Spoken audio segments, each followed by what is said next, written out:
Back now to our breaking news on explosive new comments from former Secretary of Defense Robert Gates, who has worked for nearly every president going back to Nixon.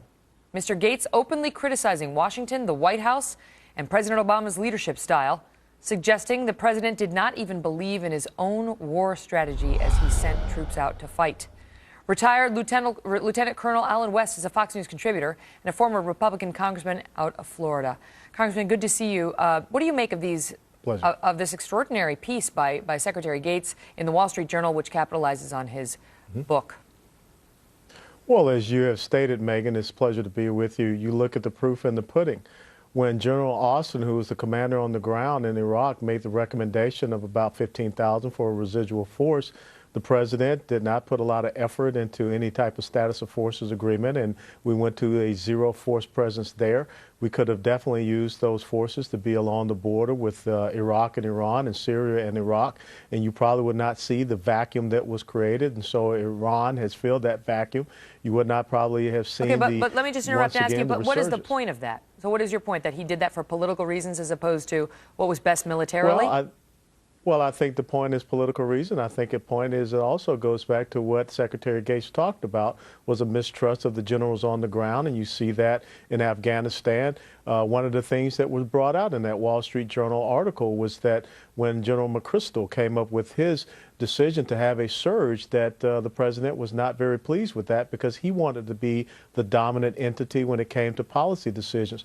You have to have a trust as a commander-in-chief with those generals on the ground. Okay, but let me ask you, let me interrupt you, because we have a lot of points we want to get through.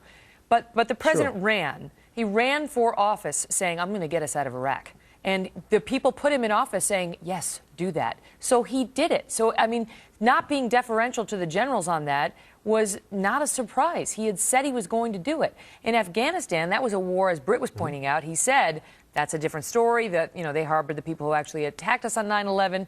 What Secretary Gates seemed to be alleging now is that even there, though, the president didn't believe in his own strategy. He sort of did the surge because he knew he kind of had to do the surge, but he did not believe in it. And in fact, Secretary Gates suggests he may have known, he may have been convinced that it was going to fail, even though it didn't fail. He may have thought it was going to.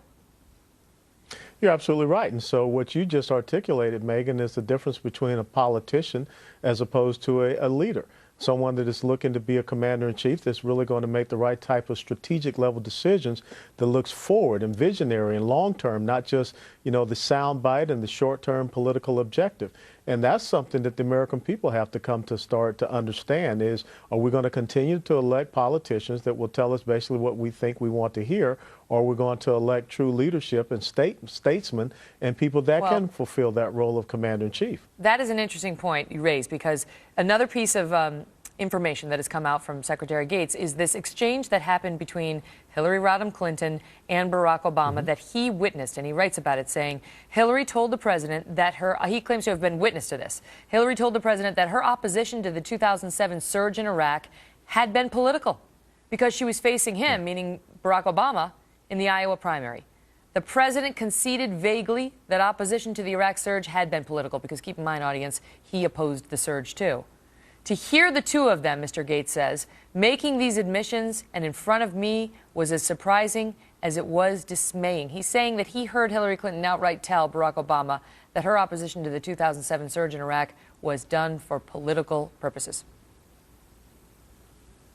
And those are the exact same two individuals that we need to get the truth about in reference to what happened in Benghazi when 4 Americans were abandoned in a firefight, a terrorist attack, not a video. And of course, they lied about it subsequently. So again, if we're going to continue to have these politicians and people that are playing politics with the lives of our men and women who are out there doing what this nation has called them to do, to fight for our liberties and freedoms, then we have to look at ourselves as a nation. And that's why I support that select committee for Benghazi to look at what is happening there so that we can get the truth from Hillary Clinton and President Obama. We cannot continue down this path. That may yet happen. I do want to tell the viewers that Secretary Gates, as he was with the president on certain leadership items, was also very complimentary of Hillary Clinton, saying he found her, quote, smart, idealistic but pragmatic, tough-minded, indefatigable, funny, a very valuable colleague, and a superb representative of the United States all over the world. So the book is pretty even-handed from the excerpts that have been released, although I'm Sure, sure but probably not as sadly too happy four about Americans it.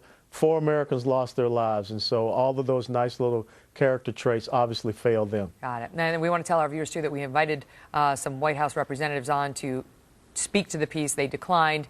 All of this broke this evening, so we will get some folks on tomorrow evening with that point of view. But so far, we just have a written statement from the National Security spokesperson, as I read earlier, talking about how they believe much of their Afghanistan policy and the deliberations thereon have been reported already over the years. Congressman West, good to see you. Always a pleasure. Thank you, Megan.